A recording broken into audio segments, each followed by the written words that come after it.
Êtes-vous en train de dire que la CEDEAO est à la solde de quelqu'un? Si oui, de qui? Je ne dis pas qu'elle est la solde de quelqu'un, mais ces décisions sont manifestement influencées par des prises de position extra-africaines. Vous savez, on a besoin un peu de rafraîchir les mémoires des uns et des autres. La crise malienne est survenue en 2012. L'une des raisons, c'est vrai, c'est l'absence de leadership éclairé et de maturité stratégique qui a fait qu'on a détruit notre outil de défense. Mais ça, c'est peut-être 30%, 40%. Mais qui a détruit la Libye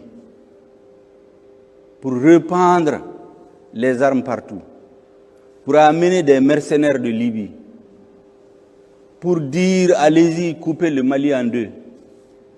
Ce n'est pas nous qui le disons. C'est des responsables français. J'ai les noms, j'ai un document, tout est documenté, qui ont dit qu'il faut diviser le Mali.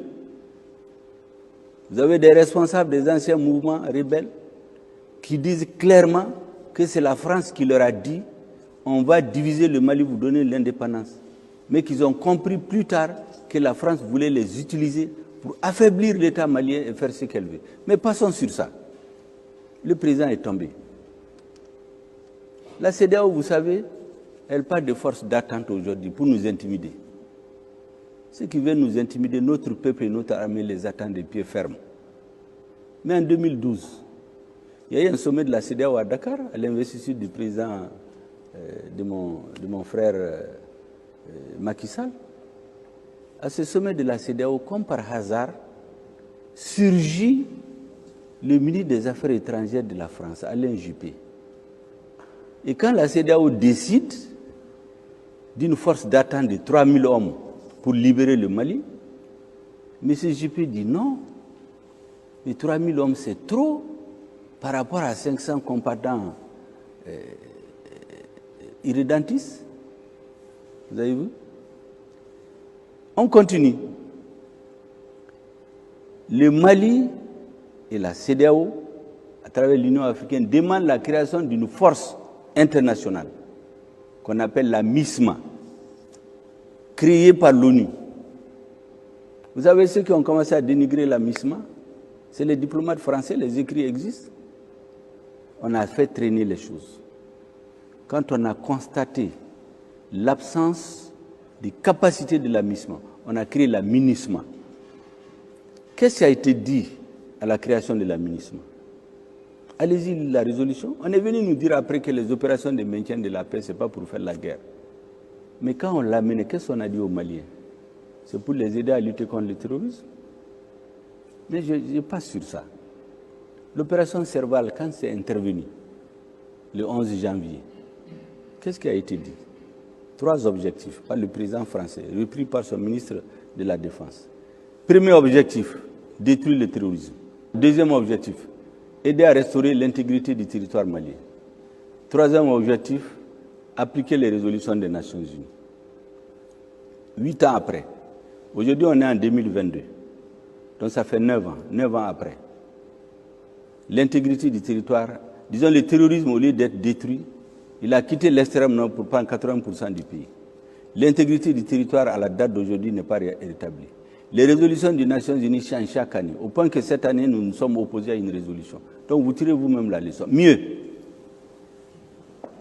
est-ce que vous savez qu'en 2014, lorsque l'armée malienne a essayé de reprendre la totalité de son territoire, il y a eu des affrontements dans l'extrême nord. Les soldats maliens, certains qui se sont réfugiés dans le camp de la MINUSMA, on les a désarmés, ça se comprend. Est-ce que vous savez que quand l'armée a voulu récupérer les armes, le commandant de Barkhane a dit non, que c'est un butin de guerre qui appartient à la SEMA. Ils ne vont pas le donner à l'armée malienne. Est-ce que vous pouvez imaginer? Vous savez qu'en 2016, lorsque l'opération Barkhane a été installée, le commandant de Barkhane a fait le tour de ses forces dans les pays concernés. Il est allé au Tchad, sur la base de Faye-Largeau. Là, il a fait la revue des troupes. Et vous savez ce qu'il a dit à ces troupes? C'est documenté ce que je dis. C'est un journaliste français, Laurent Larcher, qui l'a rapporté dans une émission où il parle des non-dits de la diplomatie française. Le commandant de Barkhane dit à ses troupes, ça va vous faire froid au dos. Il a dit, nous étions venus ici il y a 100 ans, autrement dit en Afrique. Nous sommes partis il y a 60 ans. Nous sommes revenus pour 100 ans. Tirez vous-même les conclusions. Et les Africains comprendront beaucoup de choses. Pourquoi au Mali, nous avons toutes ces forces-là. Le Mali, comme j'ai dit, l'armée malienne, Barkhane, Takuba, G5 Sahel, ECAP, EUTM, et ça ne fait qu'empirer. À la fin, c'est la désintégration de l'État. La suite, on peut l'imaginer. Est-ce que vous pouvez imaginer que la lettre que le président malien a écrite à l'État français pour demander son intervention, dont aucune copie n'existe ni à la présidence, ni aux affaires étrangères. L'original est en France. Quand nous on en a eu besoin récemment, c'est sur le site du Sénat français qu'on a trouvé. Parce que nous voulons relire les accords déséquilibrés qui font de nous un État qui ne peut même pas survoler son territoire sans autorisation de la France. Ces accords, nous les avons relis. Ça fait partie des choses pour lesquelles ils montent le monde contre nous. Je préfère le redire. Nous avons relis ces accords-là, le gouvernement qui est là aujourd'hui, et on les a envoyés.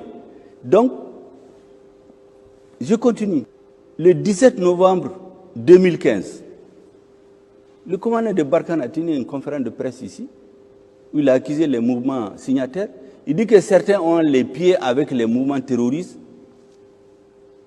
et un pied dans l'accord. Mais ça, c'est quoi ça? La lettre qui a été envoyée à l'État français le 11 janvier 2013 indique clairement appui aérien et en renseignement. Il n'était pas prévu des militaires français sur notre terre. Ils l'ont respecté à Konna, à Gao. Arrivés à l'extrême nord du pays, ils ont bloqué l'armée malienne. Ils ont amené 4000 militaires français avec un budget de 1 milliard de francs CFA par jour. Ils ont fait venir d'autres Africains. Ils ont fait venir la MINUSMA, interdit à l'armée malienne d'accéder à une partie de son territoire, alors qu'ils proclament que c'est pour recouvrer l'intégrité du territoire. Donc il y a un discours apaisant, lénifiant, en attendant le réveil brutal et la réalité que nous voyons. On arrive jusqu'à nous interdire de survoler des parties de notre territoire. Il y a quelques mois, quand on a massacré les gens à Tassiga, notre armée a appris qu'il y a des groupes de terroristes qui sont en train de s'organiser pour venir dans la zone. On a voulu faire voler un aéronef pour aller surveiller, mais on nous a dit non, c'est la zone d'entraînement nocturne de Takuba. Vous croyez qu'on va rester dans ça? Ce gouvernement qui est en place, avec le colonel Assimi Goïta à la tête, a décidé que nous n'allons plus demander d'autorisation à qui que ce soit pour survoler notre territoire. Nous allons nous donner les moyens, et nous les avons aujourd'hui. Dieu merci. À moins de 7 mois de la rectification de la traîne, nous avons aujourd'hui les moyens de survoler, aller partout sur notre territoire sans autorisation. Et vous allez plus loin, vous interdisez le survol de notre territoire par des aéronefs militaires français. C'est très simple. C'est la CEDEAO qui a pris les mesures pour dire qu'aucun avion de la CEDEAO ne vient chez nous. Le lendemain, on débarque des Maliens à l'aéroport de Paris qui avaient déjà leur billet d'embarquement en leur disant c'est les militaires qui ont interdit que l'avion atterrisse à Bamako, ce qui n'était pas vrai. Hier, avant d'embarquer, on leur dit non, c'est l'Élysée qui a dit que les vols sur le Mali sont annulés jusqu'à Nouvelle-Temps. Mais pendant qu'ils font ça, c'est pourquoi je dis qu'il faut être cohérent. Pendant qu'ils font ça, un avion quitte un pays de la CEDEAO, il pénètre sur notre territoire, ne sachant pas qu'aujourd'hui on s'est doté des moyens de surveillance. On l'identifie. Quand il a su qu'on l'a identifié, il éteint le transpondeur. Quand il a compris qu'on continue à suivre son mouvement, il éteint la radio. Il vient, il débarque, il le retourne. On ne lui dit rien. Nous avons fait un communiqué hier pour les mettre en garde. Mais pendant qu'on nous dit qu'il y a une force d'attente qu'on prépare contre nous, mais qu'est-ce qu'il y avait dans cet avion? Pourquoi il rentre sur nos territoires? Pourquoi il se cache? On est obligé de se poser des questions. Mais nous avons dit d'arrêter cela. Aujourd'hui, nous avons les moyens de défendre notre territoire.